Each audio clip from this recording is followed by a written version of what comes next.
নমস্কার বন্ধুরা, আজকে আমরা উপস্থিত হলাম ময়না, পূর্ব মেদিনীপুর ময়না রামচক 3 নম্বর রামচকে আমরা উপস্থিত হয়েছি। এখানে আমার একটা পুকুরে পরীক্ষামূলকভাবে দেখানো হচ্ছে, যেখানে ন্যাচারাল পরিবেশে মাছ সঠিকভাবে বাড়ছে না এবং জায়গাটার জলটাও ঠিকভাবে নেই, জলের প্যারামিটারটা নষ্ট হয়ে গেছে এবং গ্যাস গন্ধে কিন্তু ভরে আছে পুকুরে, মাছের কোনো গ্রোথ নেই, মাছ সেইভাবে খাদ্য খায় না।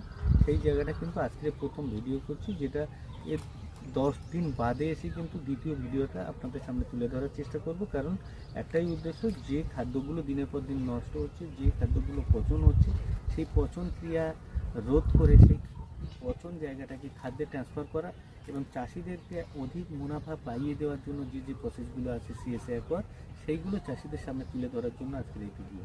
নমস্কার।